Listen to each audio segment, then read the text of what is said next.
Kisah panjang dan perjalanan yang rumit. Ya, itulah cinta. Semua orang pasti pernah merasakannya. Aku mulai mengerti bahwa segala sesuatu tidak ada yang berjalan dengan sempurna. Dan sekarang, aku akan belajar bagaimana caranya agar bisa menerima keadaan seseorang dengan tulus dan setia. Pagi sudah datang. Kicauan burung-burung sayup kedengar. Saat ku buka mata perlahan, cahaya sang mentari rupanya sudah masuk melalui celah-celah jendela. Tapi sayangnya, mataku enggan untuk terbuka. Waktu sudah menunjukkan pukul 7:30 pagi. Ibuku sudah berteriak memanggil namaku. Sontak, aku mendengar teriakannya tadi, hingga aku langsung bergegas mengambil handuk yang ada di balkon. "Lala, teman kamu udah datang tuh," ucap ibuku. Aku pun beranjak pergi bersama teman-temanku untuk menuju mall yang ada di Bandung. Kami sangat terhibur sekali, dimulai dari menonton bioskop, mencoba dan membeli beberapa baju, dan lain-lain.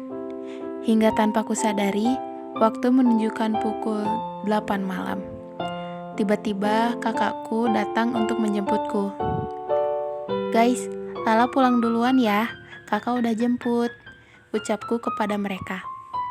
"Oke lah, hati-hati ya," ucap mereka sambil melambaikan tangan. Ketika aku melihat ke atas langit, ternyata langit sudah mulai gelap, menandakan hujan akan segera turun.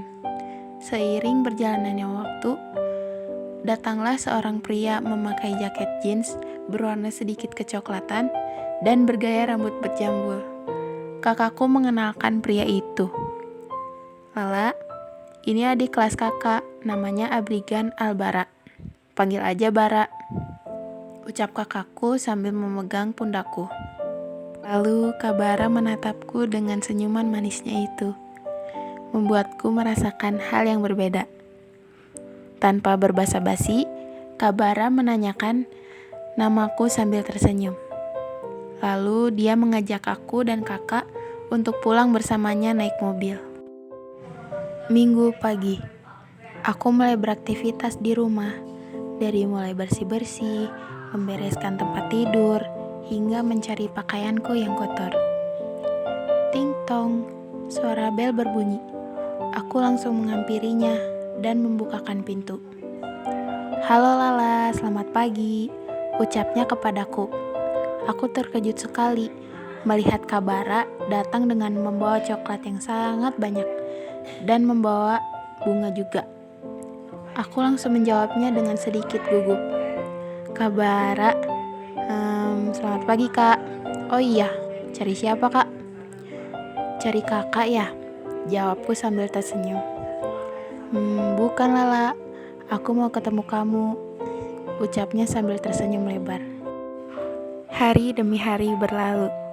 Kini hari-hariku mulai berwarna lagi. Rasanya Kak Bara seperti pelangi baru yang datang dalam kehidupanku dengan waktu yang tepat. Akhirnya, aku menemukan seorang pria yang bisa membuatku tertawa lepas dengan 1001 caranya. Kemanapun Kak Bara pergi, dia tidak pernah lupa untuk mengabari. Waktu menunjukkan pukul 9 malam. Saat itu, semua perasaannya mungkin diungkapkan padaku. Hati ini benar-benar tidak percaya dengan apa yang diucapkannya. Tapi di sisi lain, aku masih takut untuk mencintainya karena dulu aku pernah merasakan sakitnya dikecewakan. Jarum jam terus berputar. Kak Bara masih saja berjuang untuk mendapatkan jawaban dariku. Kini aku menyadari bahwasannya hatiku sudah jatuh cinta sedalam-dalamnya untuk Kak Bara. Tapi untuk kali ini dan seterusnya, aku mempunyai prinsip bahwa aku tidak akan pernah mempunyai hubungan lebih dengan siapapun. Akhirnya, kami sepakat untuk saling menjaga hati. Aku pun menceritakan hal ini kepada ibuku. Ibuku boleh-boleh saja aku berhubungan dengan Kak Bara. Malah yang lebih mengejutkan adalah ibuku sudah kenal lebih dulu dengan Kak Bara. Suatu hal yang kebetulan, bukan? Hari demi hari pun berlalu. Tak terasa, 2 minggu lagi aku akan kembali ke Semarang untuk melanjutkan kuliahku. Itu tandanya aku akan LDR dengan Kabara.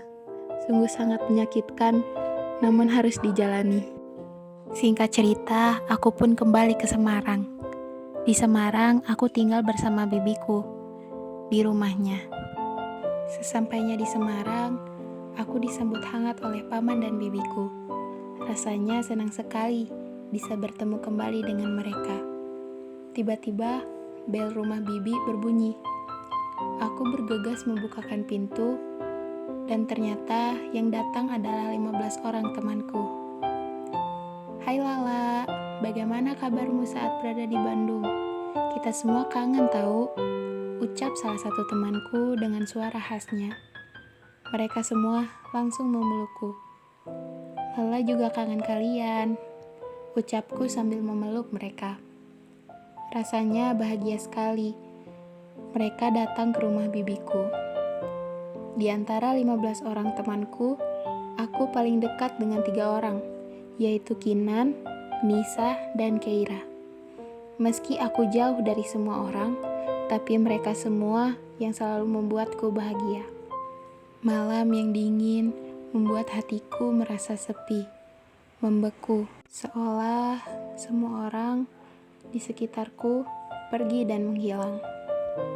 Sambil mendengarkan lagu, aku menatap bintang di langit. Aku melihat semua foto dan video yang ada di handphone. Teringat lagi semua kenangan bersamanya. Kini aku merindukan sikap yang selalu saja bisa membuatku tertawa. Hadirnya Kabara di hidupku merubah segalanya. Rasa takut kehilangan kembali datang. Tapi aku tetap berpikir positif. Di sana, Kabara akan menjaga hatinya untukku.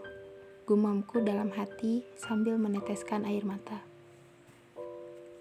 Di Semarang, aku pernah dekat dengan seorang pria bernama Fauzi. Bisa dibilang dia adalah seniorku di kampus. Hatiku pernah sempat menyukainya. Tapi semenjak dia hanya memberi sebuah harapan, hatiku menjadi kecewa. Sekarang aku bingung, kenapa dia datang kembali dengan cara mendekati salah satu temanku. Ya Tuhan, mengapa di saat aku sudah bahagia dengan orang lain, dia datang kembali dengan sikap yang dingin dalam kehidupanku?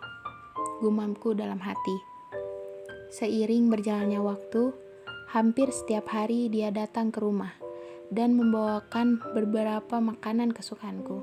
Tapi aku tak pernah merasa senang, melainkan dia membuat hidupku menjadi tidak nyaman. Aku menceritakan hal ini kepada Kabara. Ternyata responnya adalah dia tidak senang dengan hal itu. Mungkin dia cemburu terhadap Fauzi. Tetapi kami tetap yakin dengan prinsip kami berdua untuk menjaga hati satu sama lain. Singkat cerita, aku pun kembali ke Bandung. Di hari itu aku berulang tahun dan aku merayakannya bersama Kabara. Happy birthday my princess, ucap Kabara sambil memberikan kado. Aku merasa senang karena mendapatkan kado yang spesial dari Kabara. Ketika aku membuka kado, ternyata di dalamnya terdapat sebuah boneka beruang kecil berwarna putih. Di sana terselip secari kertas kecil yang bertuliskan, "Halo, nama aku Nana. Aku dikirim oleh seseorang yang pertama kali aku melihatmu sudah merasa jatuh cinta sedalam-dalamnya. Oh iya, aku juga bisa berbicara. Sebelumnya, tekan tangan kiriku, lalu tekan perutku."